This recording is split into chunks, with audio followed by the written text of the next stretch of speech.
ఒక్క రైతులు జాగ్రత్తగా పత్తిని మాత్రం ఏరుకోవడానికి అందరూ రైతులకు తెలపడుతున్నామయ్యో. కారం రంగు రుచితో ఉంటుంది. ఆచి మిరపపొడి అదరగొట్టే కారం రంగు రుచి. కొమురం భీం ఆసిఫాబాద్ జిల్లా సిర్పూర్ టీ మండలంలోని చీలపల్లి అటవీ ప్రాంతంలో పులి సంచారం కలకలం రేపుతుంది.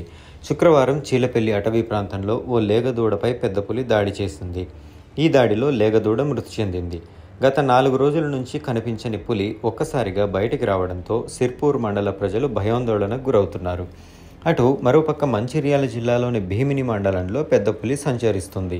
కన్నెపల్లి శివారులోనూ చిరుతపులి సంచరిస్తుందని స్థానికులు చెప్తున్నారు.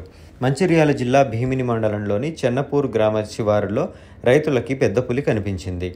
స్థానిక రైతులు అటవీ శాఖ అధికారులకు సమాచారం అందించగా పులి సంచారాన్ని నిర్ధారించిన అటవీ శాఖ అధికారులు అప్రమత్తంగా ఉండాలంటూ గ్రామాల్లో ప్రజలకి అవగాహన కల్పిస్తున్నారు.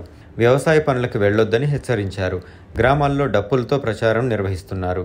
పులి సంచారం నేపథ్యంలో అప్రమత్తంగా ఉండాలని సూచిస్తున్నారు. కారం రంగు రుచితో ఉంటుంది. ఆచి మిరపపొడి అదరగొట్టే కారం రంగు రుచి. ప్రతి ఒక్కరు రైతులకు అందరికీ చెప్పేది ఏంటంటే మన 3-4 చిరుత పులులు వచ్చినాయి కాబట్టి ప్రతి ఒక్క రైతులు అందరికీ మన గ్రామ పంచాయతీ నుండి ఆర్డర్ వచ్చింది కాబట్టి ప్రతి ఒక్కరు తెలబడుతున్నాము. జాగ్రత్తగా పత్తిని మాత్రం ఏరుకోవడానికి అందరూ రైతులకు తెలబడుతున్నామయ్యో.